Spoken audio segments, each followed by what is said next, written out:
प्यारे बच्चों नमस्कार, मैं देवीश कुमार। आज हम बात करेंगे आव्यूह समीकरण कैसे हल किए जाते हैं।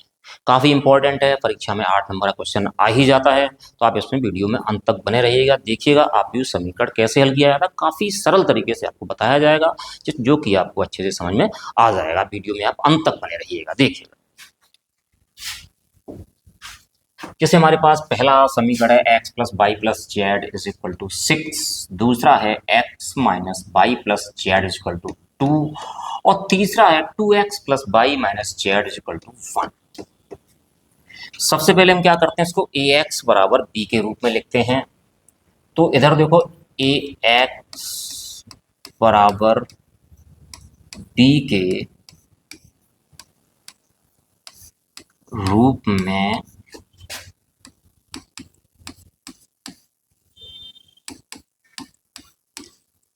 लिखने पर इसमें a जो हमारे पास आव्यूह बन के आता है वो बन के आता है हमारे पास x y z के गुणांक का। पहले समीकरण में x का गुणांक कितना है 1, y का गुणांक कितना है 1, z का गुणांक कितना है 1। इधर दूसरे समीकरण में x का गुणांक कितना हमारे पास 1 है, y का गुणांक कितना है -1 है, z का गुणांक कितना 1 है। ये चिन्ह सहित आता है। और तीसरे समीकरण में x का गुणांक कितना है 2, y का 1, z का कितना हमारे पास -1, जी ए हो गया। और जो x होता है तो x आपका लिखा जाता है x y z, और जो b होता है वो होता है हमारे पास इधर वाला राइट हैंड साइड वाले कांस्टेंट 6 2 1।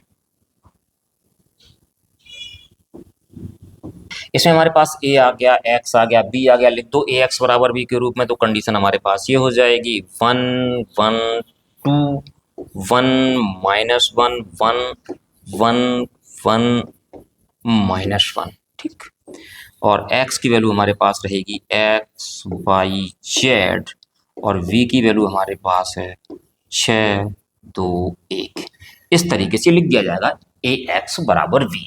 अब आप इसको इधर समझिएगा, अगर ax बराबर v है तो x बराबर कितना हो जाएगा v अपॉन a हो जाएगा।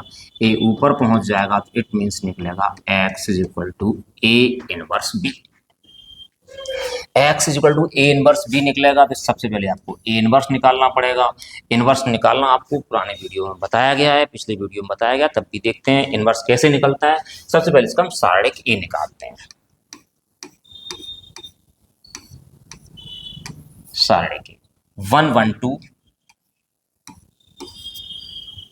1 -1 1 1 1 -1। इसमें क्या करते हैं, सबसे पहले ये 1 उठा लिया गया तो ये वाली लाइन चली जाती है, ये लाइन चली जाती है। क्या बचा हमारे पास, यहाँ बचा -1 1 1 -1, ठीक। फिर बीच वाले में चिन्ह माइनस का आता है, -1 हो गया तो ये लाइन चली गई और ये लाइन चली गई। हमारे पास क्या बचा 1 2 1 -1।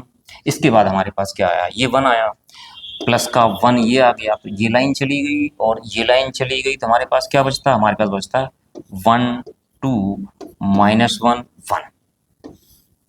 सबसे पहले क्या होता है, इसमें गुणा ऐसे होता है, फिर चिन्ह माइनस का था, ध्यान देखिएगा 1 -1 इंटू -1 कितना हो गया 1, फिर चिन्ह किसका आएगा माइनस का, फिर गुणा कैसे होता है, फिर गुणा आपका यूं होता है। तो 1 -1 कितना हो जाएगा, इधर पहले गुणा ऐसे होगा, माइनस का 1 और माइनस का 2, फिर इसके बाद प्लस का 1 1 और प्लस का 2। तो 1 -1 जी हमारे पास कितना हो गया 0 हो गया। -1 -2 -3 इंटू -1 कितना हो गया प्लस का 3 और 2 और +1 कितना हो गया 3। तो 3 + 3 is equal to 6 is not equal to 0, जो कि 0 के बराबर नहीं है, अतः ए इनवर्स का अस्तित्व है। अब हम पहले ए इनवर्स निकालेंगे। ए इनवर्स के लिए क्या करेंगे, सैगुणन खंडों से बना आव्यूह निकालेंगे, फिर एडजॉइंट ए निकालेंगे, इसके बाद ए इनवर्स निकालेंगे। चलो अब निकालते हैं ए इनवर्स के लिए। जैसे हमारे पास ये सारणिक ए है, सबसे पहले निकालते हैं A11 A11। इसको आपको ध्यान से देखना पड़ेगा, 1 और 1 हमारे पास कितना हो गया दो हो गया, एक और एक जोड़ दिया है, दो हो जाएगा। यहाँ पे आपको ध्यान रखना पड़ेगा, अगर इनका योगफल सम आता है तो यहाँ चिन्ह प्लस का आया करेगा, अगर विषम आता है तो चिन्ह किसका आया करेगा, माइनस का। तो देखिएगा 1 1 A1 1 अभी हमारे हमारे पास ये होता है तो ये लाइन चली गई और ये लाइन चली, क्या बचा हमारे पास, -1 1 1 -1, ठीक, बराबर चिन्ह किसका रहेगा, प्लस का रहेगा। पहले गुणा कैसे होता है, ऐसे होता है, -1 इंटू -1 कितना हो गया 1 और -1 1 -1 कितना हो गया हमारे पास 0, A11 निकल के आ गया। अब क्या निकाला जाएगा, अब आपका निकाला जाएगा A12, 1 और 2 कितना हो गया 3 हो गया।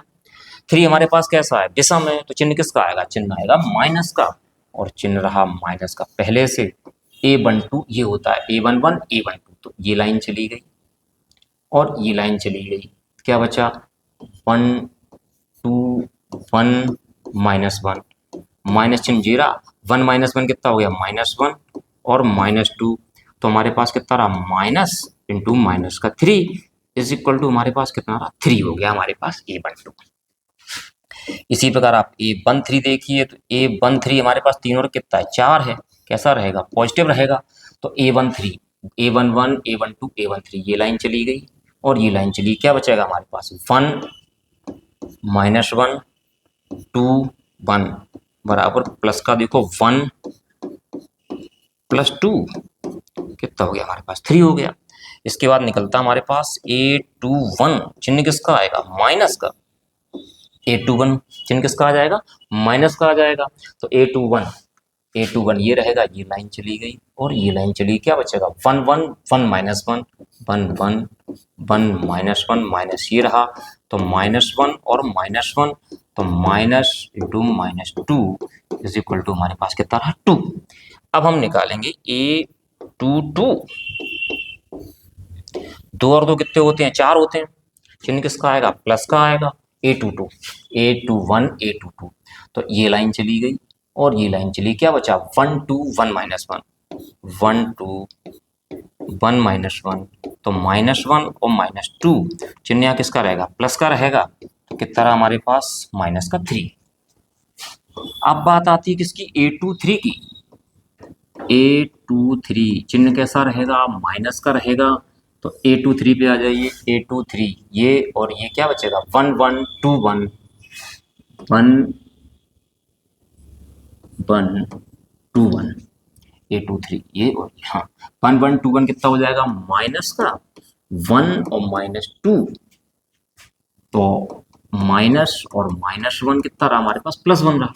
इसके बाद निकाला जाएगा A31, चिन्ह किसका आएगा, प्लस का आएगा, 3 और 1 कितना होता है हमारे पास 4 होता है, तो ये लाइन चली गई, ये लाइन चली गई, क्या बचा 1 -1 1 1, तो हमारे पास 1 और +1 कितना हो गया हमारे पास 2 हो गया A31। अब निकाला जाएगा A32 ये होता है, ये लाइन चली गई और ये लाइन चली, क्या बचा 1 1 1 1, A32 चिन्ह किसका आएगा माइनस का, क्या बचेगा 1 1 1 1 1 1 माइनस 1 1 इंटू 1 कितना हो गया 1 और -1, तो हमारे पास कितना बचा 0 बचा। अब निकलेगा आपका A33 में क्या हुआ, ये लाइन चली गई और ये लाइन चली, क्या बचा 1 1 1 -1 1 1 1 -1, चिन्ह कैसा रहेगा प्लस का रहेगा, प्लस पहले गुणा कैसे होता है यूं होता है यूं करके, तो -1 और -1 कितना हो गया हमारे पास -2। अब हम निकालेंगे सह गुणनखंडों से बना हुआ आव्यूह। सह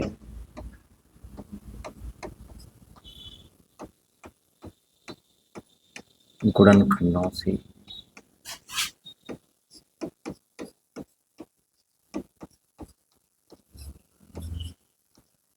बना आव्यूह, इसको हम B मान लेते हैं। तो ये हमारे पास सबसे पहले A11 कितना आया है 0, A12 कितना आया है 3, A13 कितना आया है 3, A21 कितना आया है 2, A22 कितना आया है -3, A23 कितना आया है 1, A31 कितना आया है 2, A32 कितना आया हमारे पास 0, A33 कितना आया माइनस का 2। ठीक, ये सह गुणनखंडों से बना आव्यूह आ गया। अब हम निकालेंगे एडजॉइंट ए। एडजॉइंट ए होता है इसका बी डैश, मतलब बी का परिवर्त आव्यूह हो जाता है। और परिवर्त आव्यूह आप समझते हैं, परिवर्त आव्यूह वो होता है जिसकी पंक्तियों को स्तंभों में और स्तंभों को पंक्तियों में परस्पर बदल दिया जाए, तो प्राप्त आव्यूह क्या कहलाता है आपका परिवर्त आव्यूह कहलाता है। तो इधर देखिएगा, जिसका पहला स्तंभ है पहली पंक्ति हो जाएगी 0 2, दूसरा स्तंभ दूसरी पंक्ति हो जाएगी, और तीसरा स्तंभ तीसरी पंक्ति हो जाएगी। तो हमारे पास क्या निकल के आ गया, एडजॉइंट ए निकल के आ गया। अब हम निकालेंगे ए इनवर्स। अब देखिएगा ए इनवर्स, ए इनवर्स बराबर होता है एडजॉइंट ए बटे सारणिक ए। सारणिक ए का मान कितना आया था आप देखिएगा, सारणिक ए का मान आया था 6। तो हमारे पास कितना हो जाएगा 1/6 0 3 3 2 -3 1 2 0 -2। ये हमारे पास क्या रहा, ए इनवर्स आ गया। और आपको प्रारंभ में बताया गया था शुरुआत में x बराबर क्या होता है, ए इनवर्स बी होता है। Now x is equal to A inverse B. तो x हमारे पास क्या है, एक्स वाई जेड था, और ए इनवर्स की वैल्यू आपके सामने है 1/6 0 3 3 2 -3 1 2 0 -2 ए इनवर्स। और v की वैल्यू हमारे पास कितनी थी देखिएगा आप, v की वैल्यू थी 6 2 1 6 2 1। एक्स वाई जेड को हमने यूं लिख दिया, एक्स वाई जेड बराबर 1/6 को आप 1/6 रहने दीजिए, गुणा कर दीजिएगा। पहली पंक्ति का पहले स्तंभ से 0 का गुणा किसमें होगा, 6 में होगा। 0 गुणा 6 प्लस 2 गुणा 2 प्लस 2 गुणा 1। ठीक, पहली पंक्ति। अब दूसरी पंक्ति का इसी स्तंभ से होगा, तो 3 गुणा 6 कितना हो गया, 3 गुणा 6 -3 गुणा 2 प्लस 0 गुणा 1। 3 गुणा, अब तीसरी पंक्ति का तो 3 गुणा 6 प्लस 1 गुणा 2 और -2 × 1, इसको यूं कर दिया गया। हमारे पास क्या रहा, X Y Z is equal to 1/6। यहाँ कितना रहा 0 plus 4 plus 2 18 -6 plus 0 18 plus 2 -2। Clear. तो हमारे पास यहाँ क्या बचता है, एक्स वाई जेड 1/6। ऊपर कितना हो गया हमारे पास, 4 और 2 6, 18 में से 6 कितने बचे, 12 बचे। 2 से 2 चलिए, क्या बचा हमारे पास 18 बचता है। यहाँ पे क्या करते हैं, 1/6 का अंदर मल्टीप्लाई कर देते हैं, तो हमारे पास यहाँ आ जाएगा X Y Z is equal to, हमारे पास बचेगा 6/6 12/6 18/6। यहाँ कितना आ जाएगा 1, यहाँ कितना आ जाएगा 2, यहाँ कितना आ जाएगा 3। तो एक्स वाई जेड कितना हो गया हमारे पास 1 2 3।